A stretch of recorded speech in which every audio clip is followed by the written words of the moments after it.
Good morning guys, Teacher A here and welcome to Gurong Pinoy sa Amerika. So for today, ang topic natin ay multiplying and dividing decimals by 10, 100, 1,000, and other powers of 10. So ibig sabihin, paano ba tayo magmumultiply o kaya magdi-divide ng decimals or any numbers by 10, 100, 1,000, 10,000, and any number na power of 10. Ibig sabihin, 1 ang first digit and then puro 0 na yung iba. Na kung saan, pwede natin siyang gawing shortcut or hindi na natin kailangan gamitan ng long multiplication or long division. So, paano yon? Punta na tayo sa ating mga examples. Okay, so dito muna tayo sa multiplication. Paano natin i-multiply itong mga decimals na to by any power of 10, halimbawa sa 10, sa 100, sa 1,000, na hindi na tayo gagamit ng long multiplication. So, paano ba yon? So, gagawin natin, first step, kopyahin natin yung given.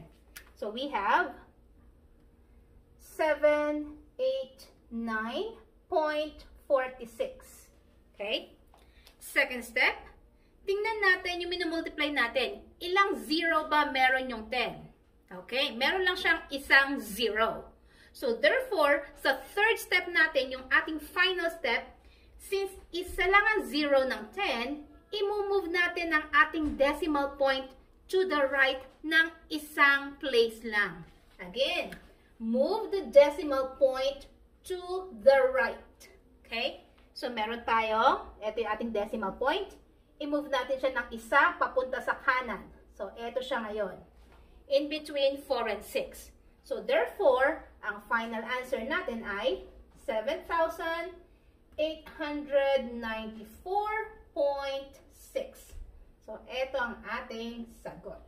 Okay? So, ganun lang kasimple yung shortcut. Hindi na kayo gagamit ng long multiplication. Example number 2. 8,648.738 times 100. Again, first step, kopyahin natin yung given. So, we have 8,648.738. Okay? Dali, diba? Second step, bilangin natin kung ilang zeros meron ng 100. So, ilang zeros ba siya? Meron siya, isa, dalawa. Dalawang zeros. So, third step, since may dalawang zeros ang 100, i-move natin yung ating decimal point 2 places to the right. Bakit 2 places? Kasi dalawang zeros. So, count natin. 1, 2, point. So, therefore, ang sagot natin ngayon ay 8, 6, 4, 8, and then 73, then 0.8. So, nasa ng comma? Ayun. So, therefore, ang ating final answer ay 864,873.8. So, ganun lang kasimple. Last example, number 3. 354.1 times 1,000. Again, first step, kopyahin ang given. So, we have 354.1. Second step, i-count natin kung ilang zeros meron yung minumultiply natin. So, we have 1, 2, 3. So, since may 3 zeros siya, sa third step natin, i-move natin ang ating decimal point 3 places to the right. So, we have here, eto siya, 1, 2, 3, point. Hala, paano yun? Walang mga numbers. Pag walang mga numbers yung mga spaces na to, ibig sabihin, lalagyan natin siya ng zeros. So, therefore, ang sagot natin ay, we have 3, 5, 4, 1. And then, ilang spaces yung walang number? 1, 2. So, meron tayong 1, 2 zeros. Okay? So, therefore, ang ating final answer ay 354,100. So, ito yung shortcut. Bakit naging ganito? So, isosolve natin yung number 1 using the long method and i-check natin kung ito nga magiging sagot. Okay? Okay, so using the long method, we have 789.46 times 10. Again, i-multiply yung first number, which is 0, doon sa number natin. And alam naman natin na any number multiplied by 0, the answer is 0. So, lagyan natin yung 0. And then, so instead na maglagay tayo na 0, 0, 0, 0. So, isang 0 na lang. Okay? Next, yung nasa tens digit na 1, i-multiply dito sa bawat isa. So, any number or letter na kapag minultiply sa 1, ang sagot ay yung given. So, itong 789.46 times 1 ay ganun pa din. 1 times 6 ay 6, 1 times 4 ay 4, 1 times 9 ay 9, 1 by 8 is 8, 1 times 7 is 7. Okay? Now, paano final answer? Ilang decimal places meron tayo sa given? Count natin. We have 1, 2. So, 2 decimal places.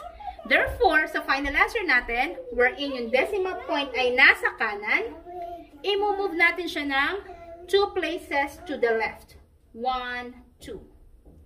So, therefore, ang sagot ay 7,894.6, which is kapareho nung sa shortcut natin.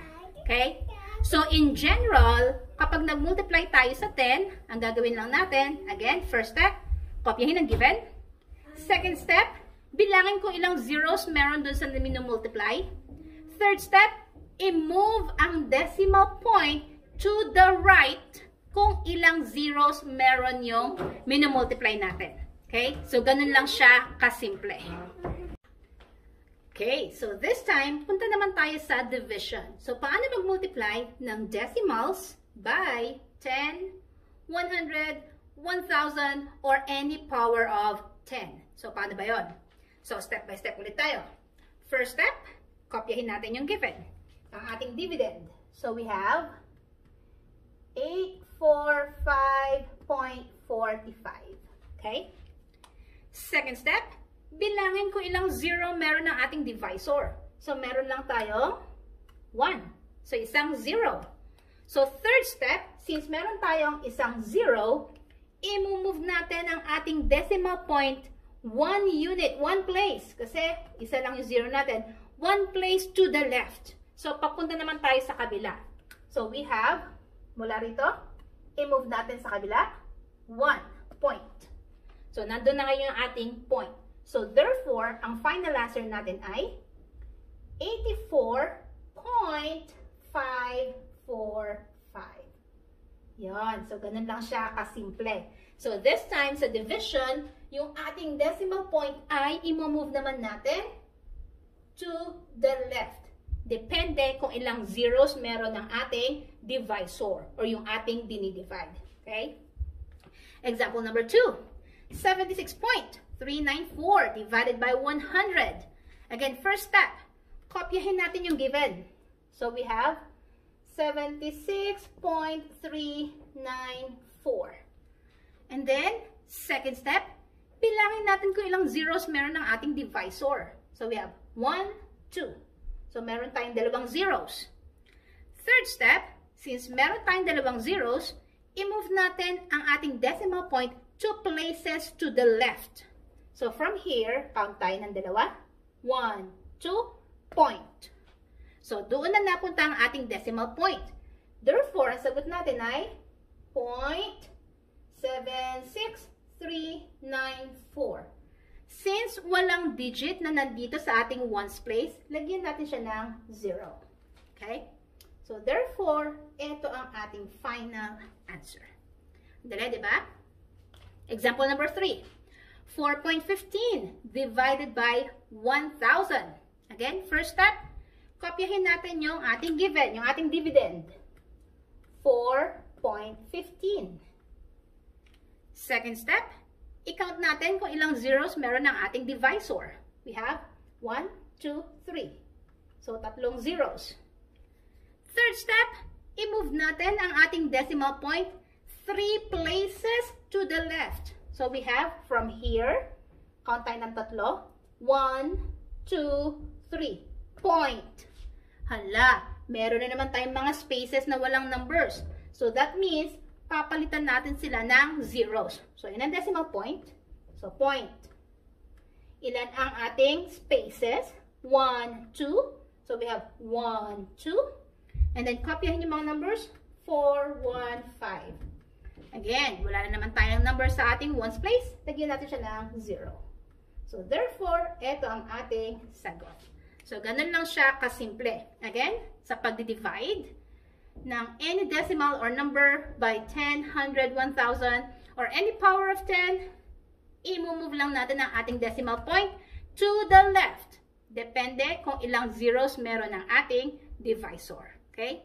So, ganun lang kasi. Okay, so this time, gamitin natin yung long division. Bakit pa naging ganito yung naging sagot kapag nagdi-divide tayo ng any power of 10? So, isusolve ko yung number 1 at i-check natin kung ito rin yung magiging sagot natin. Okay?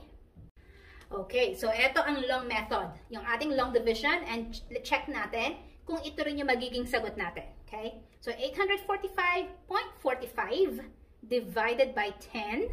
So, we have 84 muna, syempre. 84 divided by 10 ay 8. So, isusulat natin siya doon sa tapat ni 4. Okay? So, we have 8. Then, 8 times 10 ay 80. Subtract natin.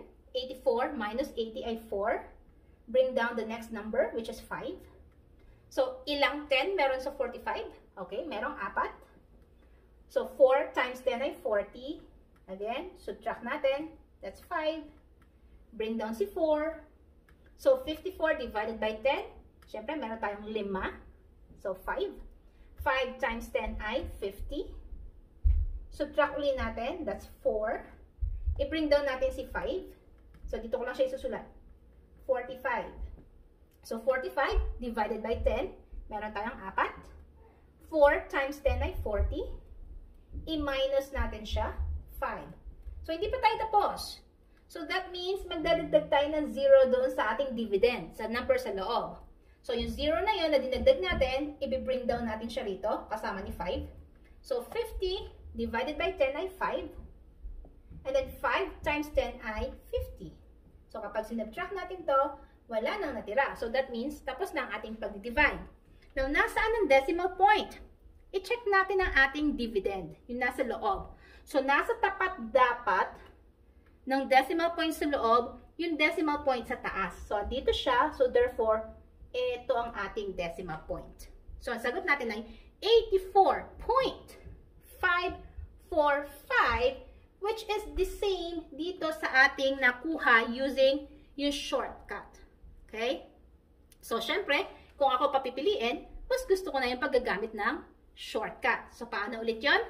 Kapag nag-divide ng decimal sa any power of 10, ang gagawin is, yung ating decimal point, i-move lang natin siya sa kaliwa, to the left. Depende kung ilang zeros meron ng ating divisor. So, ganun lang siya kasimple. So, mga ka-community, kung natuto kayo sa ating lesson for today, kindly give me a like para i-share din to ni YouTube sa iba. At marami ring matuto ng ating shortcut sa pag-multiply and pag-divide ng decimal by 10, 100, 1,000, or any power of 10. Okay? So, that's it. See you on my next video. Paalam!